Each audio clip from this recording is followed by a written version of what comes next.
میری بہن سویرا کی موت گاؤں والوں کے لیے معمہ بن گئی تھی۔ کچھ دنوں تک پورے گاؤں میں خوف و ہراس پھیلا رہا۔ کنویں والی گلی میں ہر شخص جاتے ہوئے ڈرتا تھا، اور پھر گاؤں کے چودھری نے گلی کے داخلی دروازے کو بند کر کے رستہ بند کر دیا، اور جیسے سویرا کی موت کا قصہ ہی ختم ہو گیا۔ مگر میں اپنی بہن کی موت کو بھلا کیسے بھول سکتی تھی؟ وہ بہن جس کے اندر میری جان بستی تھی۔ وہ مجھ سے صرف 2 سال چھوٹی تھی، لیکن ہماری دوستی مثالی تھی۔ وہ میرے بغیر ایک پل نہیں رکتی تھی، اور میں اپنے ہر کام میں اسے شامل نہ کر لیتی تو مجھے مزہ نہیں آتا تھا۔ 2 سال پہلے شہر سے پھپھو ہمارے گھر آئیں تو انہیں بھولی بھالی سی سویرا بہت پسند آئی، اور وہ بابا سے کہنے لگیں، میں فہد کے رشتے کے لیے بہت پریشان تھی، مگر یہاں آ کر میری پریشانی دور ہو گئی ہے، کیونکہ مجھے سویرا بہت پسند آئی ہے اور میں اسے اپنی بہو بنانا چاہتی ہوں۔ بابا کو بھلا کیا اعتراض ہو سکتا تھا؟ وہ بہن سے اپنا رشتہ مزید مضبوط کرنا چاہتے تھے، سو انہوں نے کہا، تم میری بہن ہو اور میری بیٹی کے بارے میں بہتر سوچ سکتی ہو۔ آج سے سویرا تمہاری بیٹی ہوئی، تم جب چاہے اسے رخصت کروا کر لے جانا۔ سویرا کو یہ بات پتہ چلی تو وہ بہت خوش ہوئی، کیونکہ اسے شہر جانے کا بہت شوق تھا۔ اتفاقیہ طور پر میں اب تک شہر نہیں جا سکی تھی۔ ایک بار سویرا بابا کے ساتھ گئی تھی، اس کے بعد بابا کا بھی دوبارہ چکر نہ لگا، کیونکہ پھپھو خود ہی ہر سال ہم سے ملنے کے لیے آ جاتی تھی۔ فہد ان کا اکلوتا بیٹا تھا، اور وہ زیادہ تر اپنی دادی کے پاس رہنا پسند کرتا تھا۔ یہی وجہ تھی کہ وہ کئی سال سے پھپھو کے ساتھ گاؤں نہیں آیا تھا، لیکن بابا کو اپنی بہن پر پورا اعتماد تھا، سو انہوں نے رشتے کے لیے حامی بھر لی، اور پھپھو نے جانے سے پہلے سویرا کو فہد کے نام کی انگوٹھی پہنا دی۔ سویرا اس رشتے سے بہت خوش تھی۔ بابا چاہتے تھے کہ میری شادی بھی سویرا کی شادی کے ساتھ ہی ہو جائے، لیکن میں نے صاف منع کر دیا، کیونکہ ابھی میں اپنی تعلیم مکمل کرنے کے بعد گاؤں کے لوگوں کی خدمت کرنا چاہتی تھی۔ میں اپنی بہن کے مستقبل کے بارے میں سوچ کر بہت پریشان تھی، کیونکہ میں نے سنا تھا کہ شہر کے لوگ بہت تیز ہوتے ہیں، اور گاؤں کی بھولی بھالی لڑکی کو بے وقوف بنانا ان کے لیے بہت آسان ہوتا ہے۔ اسی لیے ایک دن میں نے بابا سے کہا، میں شہر جا کر پھپھو کے گھر کا جائزہ لینا چاہتی ہوں کہ وہاں پر سویرا کا گزارا ہوگا یا نہیں۔ بابا کہنے لگے، بیٹا تم ویسے ہی پریشان ہو رہی ہو، مجھے اپنی بہن پر پورا بھروسہ ہے، وہ کبھی ہمارے بارے میں غلط نہیں سوچ سکتی۔ آخر ہم دونوں ایک ساتھ پل کر جوان ہوئے ہیں، اور میری بہن بہت نیک دل ہے۔ بابا کو اپنی بہن پر پورا بھروسہ تھا۔ بابا کی بات سن کر میں مسکرائی اور بولی، آپ بالکل ٹھیک کہہ رہے ہیں، لیکن میں ایک بار پھپھو کا گھر دیکھنا چاہتی ہوں۔ میری ضد کے آگے مجبور ہو کر بابا نے مجھے شہر جانے کی اجازت دے دی، اور میں ٹرین میں سوار ہو کر شہر آ گئی۔ میں نے دروازے پر دستک دی تو فہد نے دروازہ کھولا، اور عجیب نظروں سے سر سے پاؤں تک میرا جائزہ لے کر کہنے لگا، کس سے ملنا ہے؟ میں نے کہا، میں گاؤں سے آئی ہوں اور آپ کی ماموزاد بہن ہیرا ہوں۔ میری بات سن کر اس نے مجھے اندر آنے کا راستہ دیا، لیکن میں نے اس کے چہرے پر موجود ناگواری بھرے تاثرات نوٹ کیے تھے۔ پھپھو مجھے دیکھ کر گھبرا گئی اور کہنے لگی، تم نے آنے سے پہلے اطلاع بھی نہیں دی؟ میں بولی، میں آپ کو سرپرائز دینا چاہتی تھی، کیا آپ کو میرا آنا اچھا نہیں لگا؟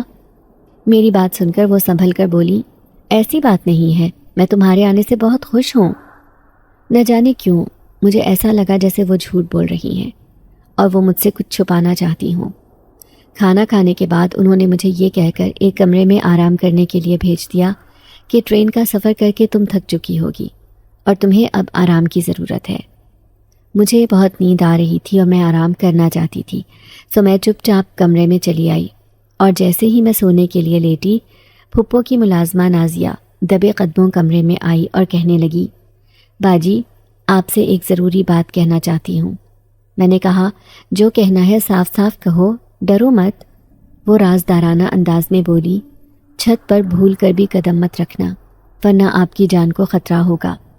میں اس کی بات سن کر ہنس پڑی اور بولی، چھت پر ایسا کیا ہے؟ وہ کہنے لگی، میں اس سے زیادہ آپ کو کچھ نہیں بتا سکتی۔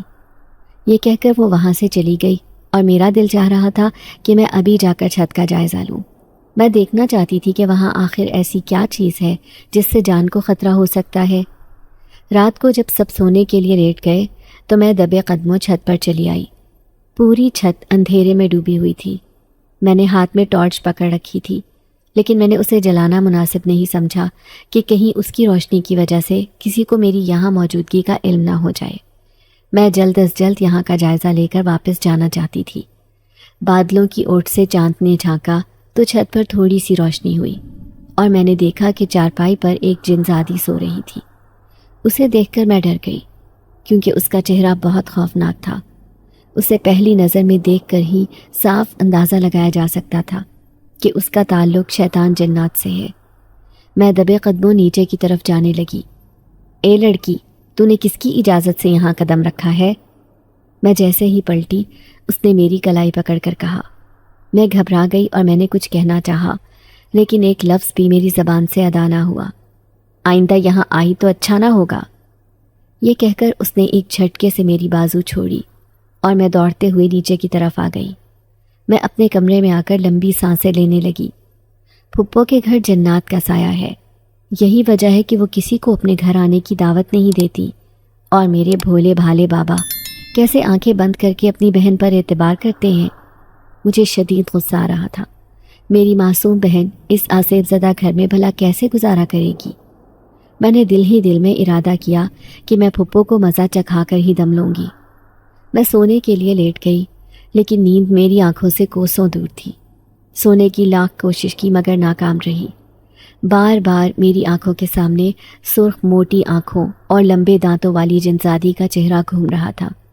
میں آیات کا ویٹ کرنے لگی تو نہ جانے کس پہر میری آنکھ لگ گئی۔ صبح کے وقت پھپھو نے مجھے جگایا اور کہنے لگی، ہیرا بیٹی آؤ سب کے ساتھ ناشتہ کر لو۔ میں بستر سے اٹھی اور فریش ہونے کے بعد باہر نکلی تو آسمان کی طرف دیکھ کر بولی، واؤ موسم کتنا حسین ہے، ہمیں چھت پر جا کر ناشتہ کرنا چاہیے۔ میری بات سن کر پھپھو گھبرا گئی اور بولی، میں تو ناشتہ کر چکی ہوں بیٹا، تم نازیہ اور اماں جان کے ساتھ یہیں ناشتہ کر لو، کیونکہ اماں کی ٹانگوں میں درد رہتا ہے، وہ سیڑھیاں چڑھ کر اوپر نہیں جا سکتی۔ ان کی بات سن کر فہد کی دادی نے بھی ہاں میں ہاں ملائی۔ اس سے پہلے کہ میں کچھ کہتی، فہد سیڑھیاں اترتے ہوئے نیچے چلا آیا۔ اس کے ہاتھ میں ناشتے کے برتن تھے، ایسا لگتا تھا جیسے اس نے کسی کے ساتھ مل کر ناشتہ کیا ہو۔ میں نے غور سے اس کی طرف دیکھا تو پھپھو نے جلدی سے میرا دھیان بٹانے کے لیے دوسری باتیں شروع کر دی۔ میں نے جلد ہی اندازہ لگا لیا تھا کہ فہد کو کسی سے بات کرنا اور گھر میں کسی سے تعلق رکھنا پسند نہیں ہے، بلکہ وہ زیادہ تر چھت پر رہنا پسند کرتا تھا، جس سے صاف ظاہر تھا کہ اس کا چھت پر رہنے والی جنزادی سے گہرا تعلق ہے۔ ناشتے کے بعد میں اپنے کمرے میں آ کر آرام کرنے لگی۔ کچھ دیر بعد دروازے پر دستک دے کر پھپھو اندر داخل ہوئی اور میرے قریب آ کر کہنے لگی، ہیرا میں تم سے ضروری بات کرنا چاہتی ہوں بیٹا۔ وہ مجھے کچھ پریشان دکھائی دے رہی تھی۔ میں نے کہا، آپ بے فکر ہو کر مجھ سے بات کیجیے۔ انہوں نے کچھ لمحے سوچا اور پھر بولی، میں جانتی ہوں بیٹا کہ تمہیں حقیقت کا علم ہو گیا ہے۔ دراصل جس رات تم چھت پر گئی تھی میں نے تمہیں نیچے آتے ہوئے دیکھ لیا تھا۔ میں تمہیں پوری بات بتاتی ہوں، مگر میری گزارش ہے کہ اس بات کا کسی کو علم نہ ہو، ورنہ ایک ماں نا امید ہو جائے گی۔ ابھی تو مجھے امید ہے کہ میں اپنے بیٹے کو واپس حاصل کر لوں گی اور اس جنزادی کو ہرانے میں کامیاب ہو جاؤں گی۔ میں خاموشی سے ان کی بات سن رہی تھی۔ 2 سال پہلے فہد اپنے دوستوں کے ساتھ گھومنے کے لیے گیا تھا۔ وہ واپس آیا تو بہت بدل چکا تھا۔ ہر وقت ہنسنے اور بولنے والا میرا پیارا بیٹا اب خیالوں میں کھویا ہوا اور بہت خاموش سا رہنے لگا تھا۔ ہم نے اس سے بہت پوچھا کہ اگر کوئی مسئلہ ہے تو ہم سے بات کرے، لیکن وہ ہر بار ہی ٹال دیتا اور یہی ظاہر کرتا کہ پریشانی کی کوئی بات ہی نہیں ہے، مگر وہ اپنا زیادہ تر وقت چھت پر گزارتا تھا۔ ایک روز تمہارے انکل چھت پر گئے تو انہیں کمرے سے باتیں کرنے کی آواز سنائی دی۔ انہوں نے کھڑکی سے جھانکا تو اس روز ہمیں علم ہوا کہ اب ہمارا بیٹا ایک جنزادی کا غلام بن چکا ہے۔ وہ اس سے محبت کرتی ہے اور کسی قیمت پر بھی اسے چھوڑنا نہیں چاہتی۔ ہم نے فہد کا بہت علاج کروایا اور اسے جنزادی سے دور رکھنے کے لیے کئی عاملوں کے پاس گئے، لیکن کوئی فرق نہ پڑا۔ ہمارے پڑوس میں ایک عورت بیرون ملک سے کچھ غیر معمولی علوم حاصل کر کے آئی ہے۔ میں نے اپنی پریشانی کا تذکرہ اس سے کیا تھا۔ اس نے کہا فہد کی شادی ایک ایسی لڑکی سے کی جائے جو فہد سے محبت کرے۔ میں سویرا کی آنکھوں میں کئی سال پہلے ہی فہد کے لیے محبت دیکھ چکی تھی اور مجھے یقین تھا کہ سویرا جیسی پیاری لڑکی ہی فہد کو جنزادی سے دور کرے گی، تبھی تو میں نے رشتہ طے کرنے میں دیر نہ کی۔ مجھے ان کی بات سن کر غصہ آ گیا اور میں نے کہا، آپ میری معصوم بہن کو صرف اس بات کی سزا دینا چاہتی ہیں کہ اس نے فہد سے محبت کی ہے؟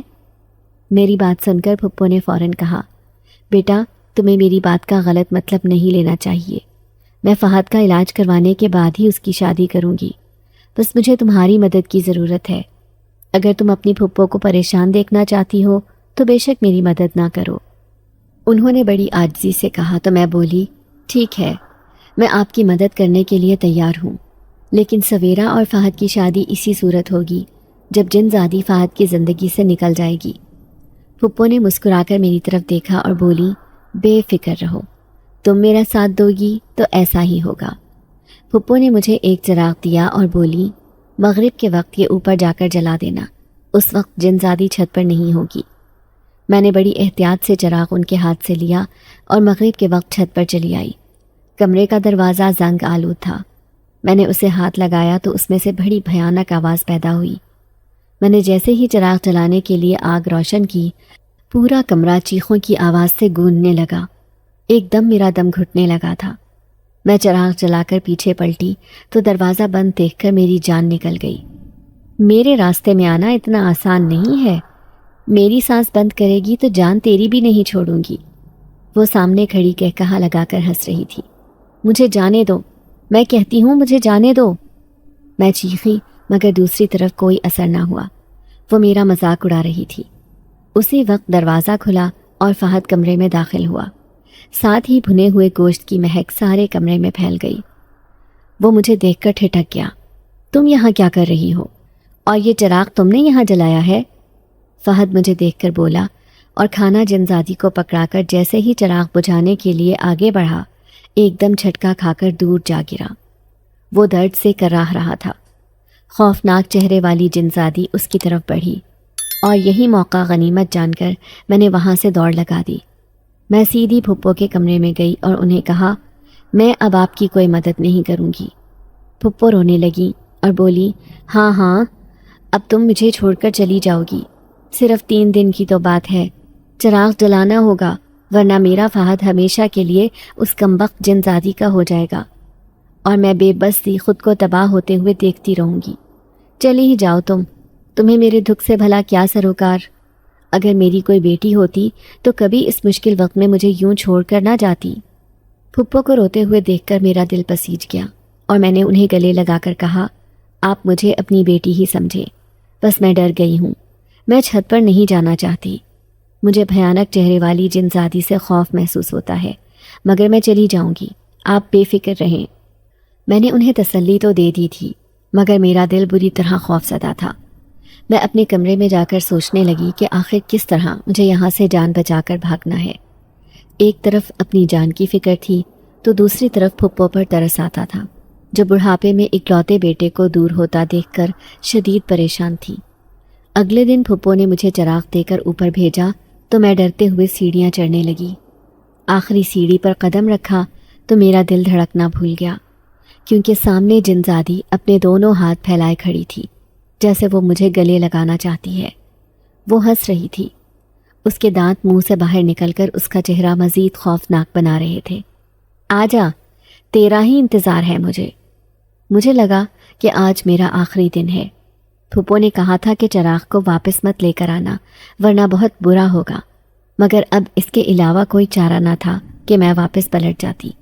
جان سے بڑھ کر تو کچھ نہیں ہوتا۔ بس یہی سوچ کر میں واپس پلٹ گئی اور یہی میری زندگی کی سب سے بڑی غلطی ثابت ہوئی۔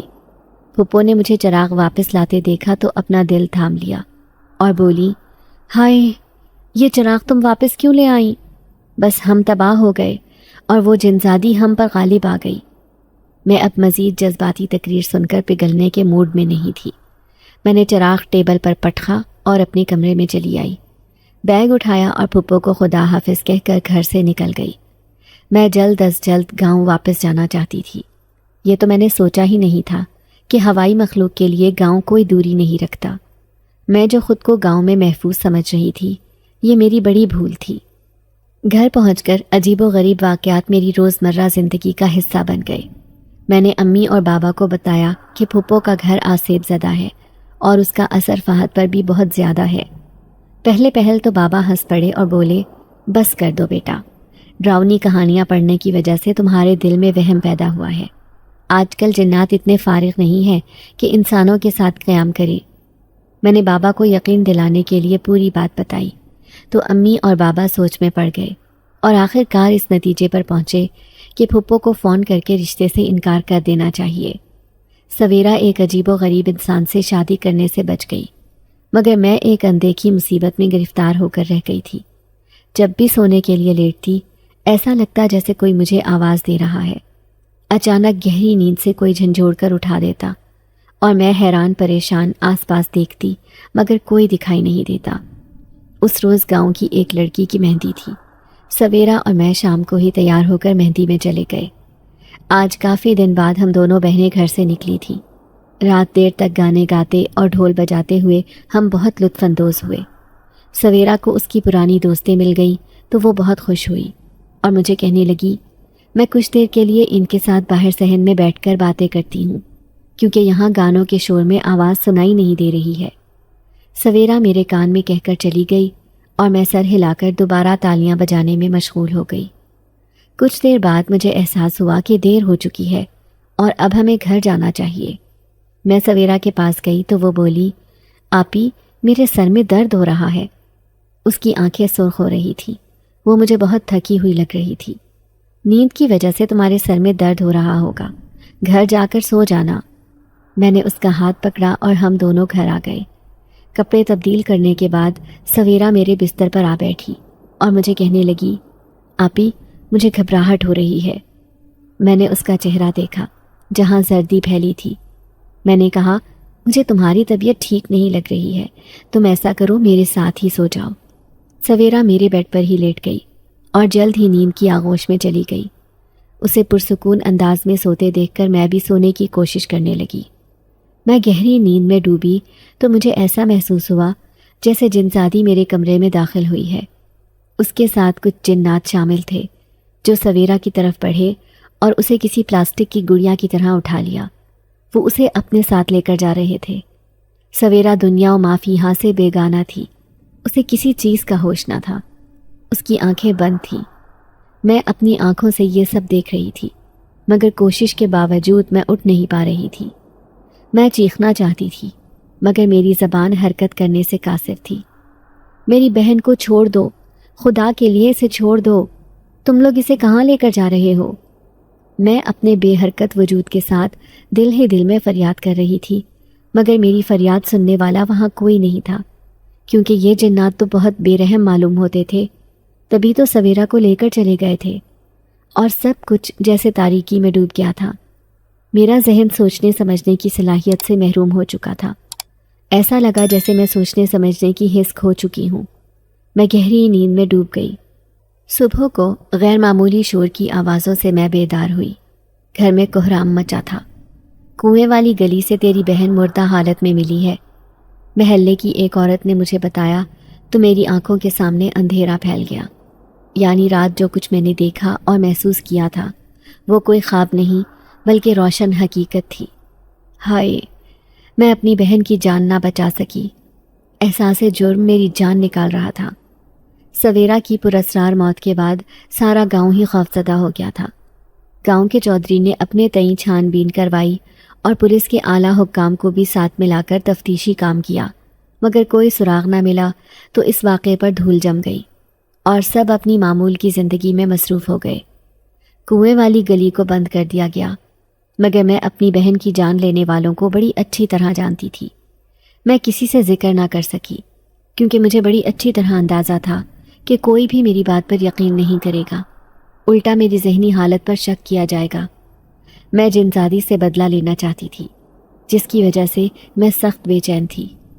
ہمارے گاؤں کے قریب ہر جمعرات کی رات پرانا بازار کے نام سے ایک میلہ لگتا تھا، جہاں پر ہر قسم کا سامان ملتا تھا۔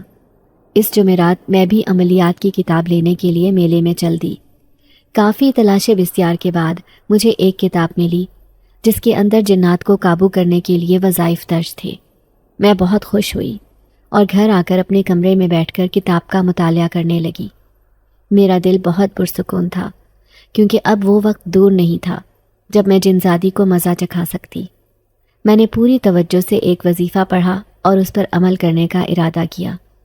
یہ وظیفہ کسی پرانے درخت کے نیچے بیٹھ کر کرنا تھا۔ میں اپنے نیم کے پیڑ کے نیچے آ بیٹھی۔ اس وقت رات کے 3 بجے تھے۔ پورا گاؤں گہری نیند کی آغوش میں تھا، تبھی تو ہر طرف سناٹا چھایا ہوا تھا۔ ایسا لگتا تھا جیسے سویرا کی روح آج خوشی کے مارے گاؤں میں رقص کرتی پھر رہی ہے۔ مجھے اپنی بہن کی موجودگی چہار سو محسوس ہو رہی تھی۔ میرا دل چاہ رہا تھا کہ میں اٹھ کر اسے گلے لگا لوں۔ میرے اندر بہن سے ملنے کی پیاس کو شانتی مل سکتی تھی، مگر میں ایسا کچھ نہیں کر سکتی تھی، کیونکہ وظیفے کے درمیان اٹھنا منع تھا۔ کتاب میں بڑے سخت الفاظ میں برے نتائج سے آگاہ کیا گیا تھا، سو میں نے اپنی پوری توجہ ورد پر کی اور پورے انہماک سے پڑھنے لگی۔ ابھی آدھا عمل گزرا تھا کہ مجھے ایسا محسوس ہوا گویا سویرا سنہرا لباس پہنے میرے بائیں جانب آ کر کھڑی ہوئی ہے۔ وہ اپنے دونوں بازو پھیلائے مجھے پکار رہی تھی، آپی آؤ، میرے گلے لگ جاؤ، مجھ سے باتیں کرو، میں تم سے ملنے کے لیے آئی ہوں، کیا مجھے نامراد ہی واپس لوٹا دو گی؟ آپی تم اتنی ظالم تو نہیں ہو، وہ مجھے مخاطب کر کے کہہ رہی تھی، اور میں اس وقت عجیب امتحان میں گھری ہوئی تھی۔ ایک طرف بہن تھی تو دوسری طرف بھیانک جنزادی، جسے میں اس کے انجام تک پہنچانا چاہتی تھی۔ میں سر اٹھا کر صرف ایک بار اپنی بہن کو دیکھنا چاہتی تھی۔ میرا دل چاہ رہا تھا کہ اسے ایک بار جی بھر کر دیکھ لوں، پھر نہ جانے وہ دوبارہ آئے گی بھی یا نہیں۔ میرے لب ہل رہے تھے اور میرا دل اس وقت شدید بے قابو ہو کر سویرا کے قدموں میں گرا دھڑک رہا تھا۔ میں نے اب تک نگاہ نہ اٹھائی تھی۔ ورد مکمل ہونے میں صرف چند منٹ باقی تھے۔ سویرا میرے قریب آ کر رو رہی تھی۔ بھول گئی ہو مجھے، تم ایسی نہیں تھی آپی، آؤ میں تمہیں دوسری دنیا کا احوال بتاؤں۔ کوئی طاقت تھی جو مجھے نظر اٹھانے سے روک رہی تھی۔ پھر اچانک ہی سویرا کی آواز بدل گئی۔ اس کی آواز موٹی اور بھاری ہو گئی، اور ساتھ ہی اس کے نقوش بھی بدل گئے تھے۔ اب وہ جنزادی کے روپ میں کھڑی تھی، یعنی سویرا کا روپ دھار کر جنزادی مجھے گمراہ کرنے کے لیے آئی تھی۔ میں نے اپنے ورد کو مزید تیزی سے پڑھنا شروع کیا۔ جنزادی تڑپنے لگی، وہ چیخ رہی تھی، ایسا لگتا تھا جیسے میرے ورد سے وہ تڑپ رہی ہے۔ عمل مکمل ہوا تو میں نے اس پر پھونک ماری۔ اس کا بے جان وجود دھواں بن کر اندھیرے میں گم ہو گیا۔ میں خوش تھی کہ وہ مجھ پر غالب نہ آ سکی تھی۔ میں نے اٹھ کر دیکھا تو یہ دیکھ کر حیران رہ گئی کہ میرے آس پاس گاؤں کے لوگ جمع تھے۔ تم تو بڑی بہادر نکلی ہو ہیرا، ایک جنزادی کو مار بھگایا، ایک عورت نے کہا تو دوسری کہنے لگی، بہادر نہیں، یوں کہو جادوگر، یہ لڑکی جادوگرنی ہے اور ہم لوگوں کو بھی اس سے نقصان پہنچ سکتا ہے۔ یہ بات کہنے کی دیر تھی کہ رش ختم ہو گیا۔ سب لوگ مجھ سے ڈر کر اپنے گھروں کو بھاگ نکلے۔ یہ سب تو نے کب سیکھ لیا ہیرا؟ اماں اور بابا میرے سامنے سراپا سوال بنے کھڑے تھے۔ میں نے سر جھکا لیا۔ کچھ بھی تھا، میں اپنے ماں باپ کو کسی قیمت پر بھی شرمندہ نہیں کرنا چاہتی تھی۔ ویسے بھی ابھی تو سویرا کا دکھ ہی ہلکا نہ ہوا تھا، میں مزید انہیں غمزدہ نہیں دیکھ سکتی تھی، سو میں نے بغیر کسی لگی لپٹی کے سچ بات بیان کر دی۔ وہ جنزادی جس کے شور سے پورا گاؤں اپنے گھروں سے نکل گیا ہے، وہی سویرا کی مجرم ہے، اسی نے سویرا کی جان لی ہے، اور وہی فہد پر عاشق ہے۔ اماں ابا، میں بالکل سچ کہہ رہی ہوں۔ میں نے 3 دن کا عمل اسی لیے شروع کیا ہے تاکہ میں جنزادی کو سبق سکھا سکوں۔ میں اسے سبق سکھا کر ہی دم لوں گی، یا تو وہ جان سے جائے گی یا پھر میری ساری عمر کے لیے غلام بن جائے گی۔ میری بات سن کر میرے ماں باپ نے اپنا سر تھام لیا۔ یہ تو کن چکروں میں پڑ گئی ہے؟ ایک بیٹی کھونے کے بعد اب ہمارے اندر اتنی ہمت نہیں ہے کہ دوسری کو بھی کھو دیں۔ امی رونے لگیں تو میں نے انہیں گلے لگا لیا۔ بابا کچھ دیر خاموش رہے، پھر بولے، اب اگر تم نے عمل شروع کر ہی لیا ہے تو اسے ہر حال میں مکمل کرنا، اور آئندہ ایسا کوئی کام شروع مت کرنا۔ ایک بار کوئی اس راہ پر چل پڑے تو واپسی ناممکن ہو جاتی ہے۔ میں نے انہیں کہا، آپ بے فکر رہیں، میں صرف سویرا کی موت کا بدلہ لینا چاہتی ہوں، ورنہ میری جنات میں کوئی دلچسپی نہیں ہے۔ میں نے انہیں یاد دلایا تو وہ خاموش ہو گئے۔ اگلی صبح دروازے پر دستک ہوئی۔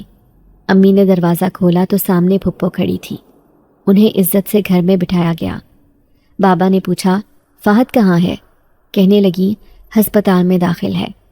بابا نے کہا حیرت ہے، بیٹا ہسپتال میں داخل ہے اور تم اسے چھوڑ کر یہاں چلی آئیں؟ پھپھو میری طرف دیکھ کر بولی میں معافی مانگنے آئی ہوں۔ جو کچھ ہوا ہے سب کی ذمہ دار میں ہوں۔ سویرا کی موت کی ذمہ دار بھی میں ہی ہوں۔ میں نے خود غرضی دکھائی اور فہد کی جنزادی سے جان چھڑانے کے لیے ہیرا کی مدد لی۔ اگر میں اسے نہ کہتی تو شاید جنزادی اس گھر کا راستہ نہ دیکھتی۔ ان کی بات سن کر بابا کچھ دیر خاموش رہے اور پھر کچھ سوچ کر بولے شاید قسمت میں ایسا ہی لکھا تھا۔ ہمارے دل میں تمہارے لیے کوئی شکوہ نہیں ہے۔ میں نے کہا بابا ٹھیک کہہ رہے ہیں، ہمیں آپ سے کوئی شکایت نہیں ہے۔ میری بات سن کر پھپھو پرسکون ہو گئی اور خدا حافظ کہہ کر چلی گئی۔ وقت جنہیں خود سزا دے دے انہیں کوئی سزا سنایا نہیں کرتے۔ بابا نے کہا تو میں سر ہلا کر رہ گئی۔ دوسرے دن کا عمل کرنے کے لیے قبرستان جانا ضروری تھا۔ مجھے ڈر لگ رہا تھا، مگر رات کو میں دبے قدموں گھر سے نکل گئی۔ قبرستان سے مجھے خوف محسوس ہوتا تھا، مگر جنزادی کو ختم کرنے کے لیے وہاں جانا ضروری تھا۔ قبرستان ہمارے گھر سے صرف 10 منٹ کی دوری پر تھا اور اس 10 منٹ میں میرے ساتھ کئی واقعات پیش آئے۔ جنزادی کی شیطانی طاقت نے بہت زور لگایا کہ میں کسی طرح قبرستان تک نہ پہنچ سکوں، مگر میں نے راستے میں آنے والی ہر رکاوٹ کو نظر انداز کر کے اپنا سفر جاری رکھا۔ پورے قبرستان میں اندھیرا پھیلا تھا اور ہو کا عالم تھا۔ دور کہیں سے کتوں کے بھونکنے کی آوازیں آ رہی تھیں۔ میں تیزی کے ساتھ ویٹ کرنے لگی۔ آج کی رات پچھلی رات سے بھی زیادہ بھیانک تھی۔ مختلف آوازیں سنائی دے رہی تھیں اور عجیب قسم کے جانور میرے قریب آنے کی کوشش کر رہے تھے، مگر کوئی تھا جو انہیں مجھ سے دور بھگا رہا تھا۔ میں پیچھے مڑ کر اس مہربان کو دیکھنا چاہتی تھی جو رات کے اس پہر میرے لیے قبرستان میں کھڑا تھا، مگر میں خاموشی سے اپنا عمل مکمل کرتی رہی، اور جیسے ہی میں نے پلٹ کر دیکھا وہ میری طرف دیکھ کر مسکرایا۔ وہ ایک خوبصورت نوجوان جنزاد تھا۔ وہ مجھے کچھ کہنا چاہتا تھا۔ اس نے لب کھولے مگر میں کچھ سننے کو تیار نہ تھی۔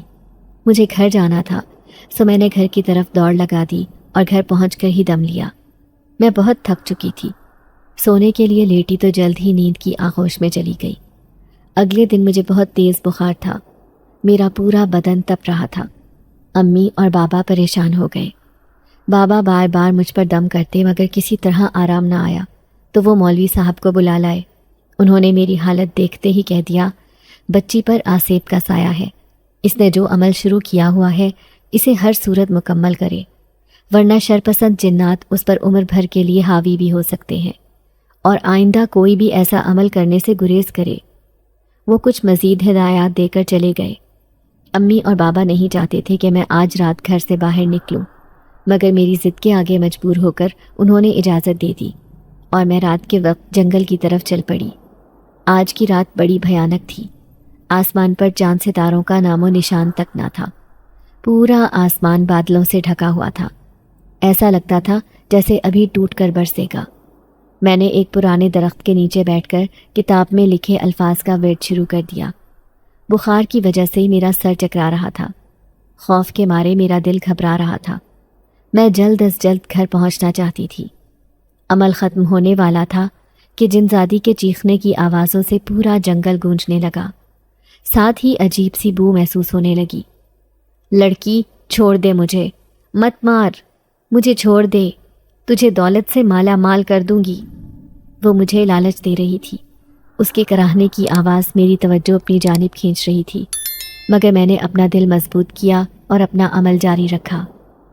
اچانک ایک بڑا سا اژدہا پھن پھیلائے میرے قریب آ کر کھڑا ہو گیا۔ یہ تجھے زندہ نہیں چھوڑے گا، ابھی اور اسی وقت یہاں سے چلی جا لڑکی۔ جنزادی نے مجھے دھمکی دی، اور سچ تو یہ تھا کہ ناگ کو دیکھ کر میں خود اب وہاں رکنا نہیں چاہتی تھی۔ میں اٹھنے ہی والی تھی کہ مجھے اپنے کندھوں پر دباؤ سا محسوس ہوا اور کسی نے میرے کان میں سرگوشی کی، پریشان مت ہو، یہ تمہارا کچھ نہیں بگاڑے گا، تم اپنا عمل جاری رکھو۔ اس آواز نے میری ہمت بندھائی اور میں نے اپنا عمل مکمل کر کے جب آنکھیں کھولی تو وہاں کسی ناگ کا نام و نشان تک نہ تھا اور سامنے جنزادی مردہ حالت میں پڑی تھی۔ میرا دل خوشی سے جھوم اٹھا۔ اسے موت کے گھاٹ اتار کر میں بہت خوش تھی۔ مجھے ایسا محسوس ہو رہا تھا جیسے میری بہن سویرا کی روح آج بہت خوش ہے اور وہ میرا شکریہ ادا کر رہی ہے۔ ایک دم بارش شروع ہو گئی اور پورا جنگل جل تھل ہو گیا۔ میں خوشی کے مارے گول گھومنے لگی۔ بہن کی محبت نے مجھے بہادر بنا دیا تھا۔ تبھی تو میرے اندر رات کی تنہائی کا احساس اور جنگلی جانوروں کا خوف سب ختم ہو چکا تھا۔ میں بارش میں بھیگتے گول گول گھوم رہی تھی کہ اچانک گرنے لگی۔ اسی وقت جنزادے نے کمر تھام لی۔ میں ڈر کر چیخ مارتی، اس سے پہلے ہی جنزادے نے میرے لبوں پر ہاتھ رکھا اور بولا، ڈرو مت بہادر لڑکی۔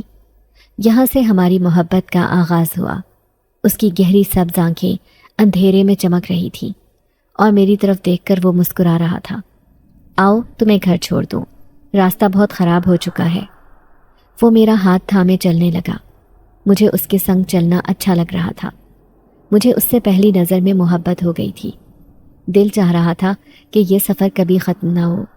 میں اس کا ہاتھ تھامے ساری عمر اسی سفر میں تمام کر دوں، مگر کھلی آنکھوں سے دیکھے جانے والے خواب بھی بس خواب ہی رہ جاتے ہیں۔ 10 منٹ بعد ہی وہ مجھے میرے گھر کے دروازے پر چھوڑ کر جانے کے لیے مڑا۔ اب کب ملیں گے؟ میں بے اختیار بول اٹھی۔ میری بات سن کر وہ مسکرایا اور بولا، بہت جلد، میرا انتظار کرنا، میں جلد تم سے ملوں گا۔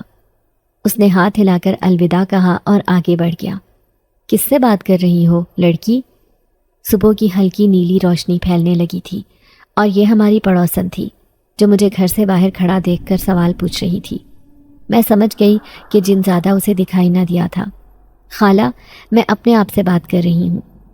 میری بات سن کر خالہ رضیہ کی آنکھیں پھیل گئیں اور وہ کہنے لگی، لگتا ہے تو نے بہن کی موت کا زیادہ ہی اثر لے لیا ہے۔ پتر، جانے والی چلی گئی، تو کیوں اس کے غم میں عجیب حرکتیں کرتی ہے؟ کل کو کوئی تیرا رشتہ بھی نہ مانگے گا۔ آخر تیرے ماں باپ نے تیرا بیاہ بھی تو کرنا ہے کہ نہیں؟ مجھے ان کی بات سن کر غصہ آ گیا اور میں بولی، بس کر دو خالہ، ایسی بھی پاگل نہیں ہوں کہ گھر بیٹھ کر بوڑھی ہو جاؤں اور کوئی بیاہ کر لے کر نہ جائے۔ میں کہہ کر اپنے گھر کے اندر چلی گئی۔ خالہ رضیہ جو لگائی بجھائی کرنے میں اپنا ثانی نہیں رکھتی تھی، اس نے گاؤں کے چودھری کو جا کر نہ جانے کیا کچھ کہا کہ انہوں نے بابا کو بلایا اور گاؤں چھوڑنے کی ہدایت جاری کر دی۔ بابا نے حامی بھر لی اور گھر آ گئے۔ امی پریشان تھی کیونکہ اس گھر کے علاوہ کوئی دوسرا ٹھکانہ نہ تھا۔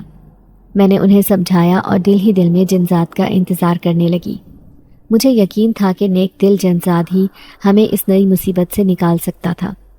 میرا انتظار ہی رہا اور وہ دشمن جان لوٹ کر نہ آیا۔ میں اس کی راہ دیکھ رہی تھی۔ دوسری جانب چودھری اور گاؤں کے لوگوں کا اصرار بڑھتا جا رہا تھا کہ ہمیں یہ گھر خالی کرنا ہے۔ مالک مکان نے الگ بابا کو تنگ کر رکھا تھا۔ وہ دوسرا گھر تلاش کر رہے تھے، مگر گھر تو نہ ملا، مگر ایک نئی مصیبت آ کھڑی ہوئی۔ اس روز بابا گھر پر تھے۔ ان کی طبیعت کچھ خراب تھی۔ اچانک دروازے پر دستک ہوئی۔ میں نے دروازہ کھولا تو کچھ لوگ ہاتھ میں بڑے بڑے بیگ لے کر کھڑے تھے۔ ایک آدمی بولا، آپ لوگوں نے ابھی تک مکان خالی نہیں کیا؟ یہ گھر ہم نے خرید لیا ہے۔ وہ لوگ اپنا سامان لیے گھر کے اندر داخل ہو گئے اور مجبوراً ہم اپنا مختصر سا سامان لے کر گھر سے باہر نکل گئے۔ میرا دل خون کے آنسو رو رہا تھا۔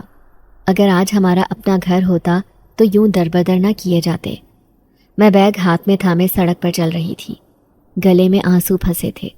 تبھی تو ہمت نہ کر سکی کہ بابا سے پوچھ ہی لوں کہ ہم نے کہاں جانا ہے۔ شاید انہیں بھی منزل کا نہیں معلوم تھا، تبھی تو سر جھکائے چل رہے تھے۔ میں مختلف سوچوں میں گم تھی کہ مجھے اپنے ہاتھ پر کسی کی انگلیوں کا لمس محسوس ہوا۔ میں نے سر اٹھا کر دیکھا تو میرے ساتھ جنزاد کھڑا تھا۔ اس نے بھاری بیگ میرے ہاتھ سے لیا اور میرے ساتھ قدم سے قدم ملا کر چلنے لگا۔ میرے پاس ایک گھر خالی ہے، آپ لوگ وہاں رہ سکتے ہیں۔ جنزاد کی بات سن کر بابا کے چہرے پر اطمینان کی لہر پھیل گئی۔ وہ کوئی سوال کرنا چاہتے تھے، مگر جنزاد کی آنکھوں میں دیکھ کر وہ اسے پہچان گئے تھے کہ اس کا تعلق انسانوں کی دنیا سے نہیں ہے۔ سو وہ خاموش رہے اور ہم سب اس کی تقلید کرتے ہوئے چلنے لگے، جو لمبے لمبے ڈگ بھرتا ہوا جا رہا تھا۔ وہ ہمیں ایک ویران علاقے میں لے آیا تھا۔ دور دور تک آبادی کا نام و نشان تک نہ تھا۔ ہر طرف درختوں کے جھنڈ دکھائی دیتے تھے۔ امی کہنے لگی، یہ ہمیں کہاں لے آیا ہے؟ ایسا نہ ہو کہ یہاں ہمیں کوئی نقصان پہنچے۔ بابا کہنے لگے، بے فکر رہو، نقصان پہنچانے والے اتنے مخلص نہیں ہوتے۔ میں اس کی چوڑی پیشانی پر اس کی شرافت دیکھ چکا ہوں۔ وہ ہرگز شر پسند نہیں ہے، اس کا شمار نیک جنات میں ہوتا ہے۔ یہ چھوٹا سا مگر صاف ستھرا گھر تھا، جن ذات نے ضرورت کی ہر چیز ہمیں فراہم کر دی تھی۔ میں منتظر تھی کہ وہ مجھ سے اظہار محبت کرے۔ میں نے اس کی آنکھوں میں اپنے لیے محبت کا جہان آباد دیکھا تھا۔ وہ میرے خوابوں کا شہزادہ بن چکا تھا، اور مجھے تو ایسا لگتا تھا کہ وہ بھی مجھے دل سے چاہتا ہے۔ میرے خوابوں کا محل اس روز چکنا چور ہو گیا جب رات کے وقت بابا اور امی گہری نیند سو رہے تھے اور دروازے پر دستک ہوئی تو میں نے اٹھ کر دروازہ کھول دیا۔ میں یہی سمجھی کہ وہ مجھ سے ملنے کے لیے آیا ہے اور آج رات ضرور مجھ سے محبت کا اظہار کرے گا، مگر ایک نوجوان لڑکی کو اپنے گھر کے دروازے پر دیکھ کر مجھ پر حیرت کا پہاڑ ٹوٹ پڑا۔ اس کے بال بکھرے تھے۔ کون ہو تم اور تمہیں کس سے ملنا ہے؟ میری بات سن کر وہ طنزیہ انداز میں ہنسی اور بولی، شاہریز کی بیوی۔ میں مسکرا کر بولی، کون شاہریز؟ جواباً وہ ہنسی اور بولی، جن زاد جس کی محبت میں تو گرفتار ہے۔ وہ صرف میرا ہے اور مجھے چاہتا ہے، میں اس کی بیوی ہوں۔ اگر ہمارے راستے میں آنے کی کوشش کی تو مجھ سے برا کوئی نہ ہوگا۔ میرے لیے یہ صرف الفاظ نہیں تھے، بلکہ ایسا لگا تھا جیسے تیز دھار چاقو میرے سینے میں پیوست کر دیا گیا ہے۔ میری آنکھوں کے سامنے دھند سی چھا گئی اور میں دروازہ بند کر کے وہیں بیٹھ کر رونے لگی۔ ایک محبت کی تھی، وہی میری نہ رہی۔ اگر وہ شادی شدہ تھا تو اسے ضرور مجھے بتانا چاہیے تھا، مگر اس نے مجھ سے اپنی زندگی کا اتنا بڑا سچ چھپایا، اور میں اتنی بے وقوف تھی کہ اکیلی ہی محبت کا سفر طے کرتی رہی۔ دل ہی دل میں اسے دیوتا بنا کر رکھا، یہ بھی نہ سوچا کہ وہ میرا ہے بھی یا نہیں۔ وہ پوری رات میں نے رو کر گزار دی۔ اگلے کئی دن اداسی کی نظر ہو گئے۔ میں اسے بھلانے کی کوشش کرنے لگی مگر بھلا نہیں پا رہی تھی۔ وہ لہو بن کر میری رگوں میں بہتا تھا۔ اس کے خیالات سے تعلق توڑنا میرے لیے اتنا آسان نہ تھا۔ اس روز بابا نے مجھے اپنے پاس بلایا اور کہنے لگے، ہیرا میری پیاری بیٹی، یہ بات تو تم جانتی ہو کہ دنیا کے ہر باپ کو ایک نہ ایک روز اپنی بیٹی کو رخصت کرنا پڑتا ہے، چاہے بادشاہ ہو یا فقیر، لیکن کوئی بھی اپنی بیٹی کو ہمیشہ گھر میں نہیں رکھ سکتا۔ اب وہ وقت آ چکا ہے کہ ہم تمہیں رخصت کرنا چاہتے ہیں۔ ان کی بات سن کر میری آنکھوں میں آنسو آ گئے اور میں نے کہا، لیکن بابا نے ہاتھ اٹھا کر مجھے مزید کچھ کہنے سے روکا اور بولے، میں انکار سننے کے موڈ میں نہیں ہوں، بلکہ میں تمہیں بتانا چاہتا ہوں کہ گاؤں میں جو کچھ ہمارے ساتھ ہوا اور سویرا کی موت کے بعد لوگوں نے ہمارے بارے میں نہ جانے کیا کچھ سوچا ہے، اور وہ لوگ یہ بات اچھی طرح جانتے ہیں کہ تم نے اپنی بہن کی موت کا بدلہ لینے کے لیے ایک جنزادی کو موت کے گھاٹ اتارا ہے۔ ان سب باتوں کے بعد کوئی بھی تمہیں اپنی بہو بنانے کے لیے راضی نہ ہوگا، سو یہی بات سوچ کر میں نے جنزاد سے تمہارے رشتے کی حامی بھر لی ہے۔ مجھے یقین ہے کہ تمہیں اس رشتے پر کوئی اعتراض نہیں ہوگا۔ بابا نے میرے لیے کچھ سوچنے سمجھنے یا کہنے کی گنجائش ہی نہیں چھوڑی تھی۔ مجھے تو اس پر غصہ آ رہا تھا جو اچھی بھلی شادی شدہ زندگی گزارنے کے باوجود مجھے اپنی زندگی میں شامل کرنا چاہتا تھا۔ میں نے لمحے بھر میں اس سے بات کرنے کا فیصلہ کیا اور بابا سے کہا، مجھے آپ کا ہر فیصلہ قبول ہے، لیکن میں اس سے ایک بار ملنا چاہتی ہوں۔ بابا کو میری بات پر کوئی اعتراض نہ تھا، سو انہوں نے کہا کہ وہ کل ہی اسے بلائیں گے، اور اگلے روز ہی وہ چلا آیا۔ ہمیشہ کی طرح اس کی سبز آنکھیں چمک رہی تھیں اور چہرے پر مسکان تھی۔ میں چائے بنانے کے لیے کچن میں آئی تو وہ بھی میرے پیچھے چلا آیا۔ کیا میں پوچھ سکتا ہوں کہ ہم سے ملنے کی خواہش کرنے والی لڑکی کے دل و دماغ میں کیا چل رہا ہے؟ اس نے شوخ انداز میں کہا تو میں نے ایک شکوے بھری نظر اس ستمگر پر ڈالی اور بولی، ایک سوال کا جواب مانگنے کے لیے ملنے کی آرزو کی تھی۔ وہ ہمتن گوش ہوا۔ خادم ہر سوال کا جواب دینے کے لیے تیار ہے۔ اس نے سینے پر ہاتھ رکھ کر نہایت عاجزی سے کہا تو مجھے شرمندگی سی محسوس ہوئی۔ ایک بار شادی کرنے کے بعد اب دوسری شادی کیوں کرنا چاہتے ہیں آپ؟ میں نے آپ کی پہلی بیوی دیکھی ہے، اچھی خاصی خوبصورت ہے۔ بات دراصل یہ ہے کہ مجھے دوسری بیوی بننا قبول نہیں ہے، سو آپ خود ہی بابا سے کہہ کر اس رشتے سے انکار کر دیں، کیونکہ میں نہیں چاہتی کہ میری وجہ سے کسی عورت کا گھر خراب ہو۔ ایسا ہوا تو میں کبھی خود کو معاف نہیں کر سکوں گی۔ میں بنا رکے بولتی چلی گئی۔ جبکہ وہ حیرت سے آنکھیں پھاڑے میری طرف دیکھ رہا تھا۔ پھر اپنے سر پر ہاتھ مار کر بولا، اوہ، میں پوری بات سمجھ گیا۔ دراصل وہ لڑکی میری بیوی نہیں ہے، ہیرا، مگر وہ یہ سمجھتی ہے کہ اس کی میرے ساتھ شادی ہو چکی ہے۔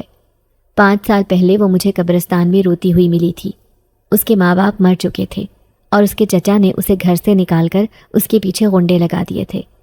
وہ اس کی جان کے دشمن تھے۔ میں نے اس کی جان غنڈوں سے چھڑا کر اسے یہاں لے آیا۔ تب سے اس کی ذہنی حالت ٹھیک نہ ہو سکی اور وہ خود کو میری بیوی سمجھتی ہے۔ ایک دماغی طور پر معذور لڑکی جو سوچنے سمجھنے کی صلاحیت کھو چکی ہے، اسے میں کیسے سمجھا سکتا ہوں کہ اسے میں صرف اپنی چھوٹی بہن سمجھتا ہوں، اس سے زیادہ کچھ نہیں۔ تمہیں اس کے خیالات پر اعتراض ہے تو میں جلد ہی اس کا علاج کا بندوبست کروں گا تاکہ وہ اس غلط فہمی سے باہر نکل آئے۔ اس کی بات سن کر میرے سر سے ایک بھاری بوجھ سرک گیا تھا۔ میرے دل میں سکون اترتا چلا گیا۔ کیا اب یہ خادم تمہیں جیون ساتھی کے طور پر قبول ہے؟ اس نے اپنا مضبوط ہاتھ میری طرف بڑھا کر مسکراتے ہوئے کہا تو میں نے اس کا ہاتھ تھام لیا۔ ہماری نگاہیں ملی اور اس ایک نگاہ میں ساری عمر ساتھ نبھانے کا عہد چھپا تھا۔ چائے لے کر جلدی سے آ جاؤ، وہ کہہ کر چلے گئے اور میں کھڑی مسکراتی رہ گئی۔ 1 ہفتے بعد میں دلہن بنی سر جھکائے اس کے لیے سراپا انتظار بنی بیٹھی تھی جب ڈھول بجنے کی آواز سنائی دی۔ جنات بارات لے کر میرے دروازے پر آ چکے تھے۔ میں اٹھ کر گلاب کی پتیاں شاہریز پر نچھاور کرنے لگی۔ وہ دلہا بنا بہت خوبصورت دکھائی دے رہا تھا۔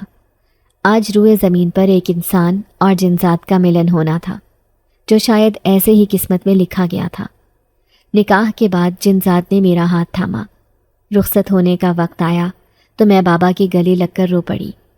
وقت رخصت میرا دل ڈوب رہا تھا، مگر مجھے یقین تھا کہ جنزات کے ساتھ زندگی بہت خوبصورت گزرے گی۔ میری شادی کو 10 سال گزر چکے ہیں۔ شادی کے 3 سال بعد امی کا انتقال ہوا تو بابا ان کی جدائی نہ سہ سکے اور 1 سال بعد وہ بھی چل بسے۔ جنزاد نے مجھے کبھی کسی رشتے کی کمی محسوس نہ ہونے دی تھی۔ مجھے جب بھی ان کی یاد آتی ہے تو قبرستان چلی آتی ہوں۔ ان کے لیے دعا کر کے میرے دل کو سکون مل جاتا ہے۔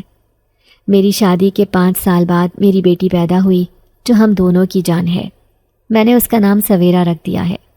وہ ہو بہو سویرا کے جیسی ہے۔ کبھی کبھار دل چاہتا ہے کہ انسانوں کی آبادی میں جا کر میں بھی ایک عام انسان کی طرح زندگی بسر کروں، مگر میں اچھی طرح جانتی ہوں کہ اب کوئی مجھے قبول نہیں کرے گا۔ یہ سوچ کر میں جنات کی آبادی میں خوش ہوں، جہاں نہ کوئی زخم ملتا ہے اور نہ ہی وہ کسی کو رنج پہنچا کر خوشی محسوس کرتے ہیں، کسی کی راہ میں کانٹے بوتے ہیں اور نہ ہی کسی کی جڑ کاٹتے ہیں۔ بابا نے میرے لیے جو فیصلہ کیا تھا میرے لیے بہترین ثابت ہوا۔ آج اپنی گرہستی اور اپنی خوبصورت بیٹی کو دیکھ کر میں خدا کا شکر ادا کرتی ہوں۔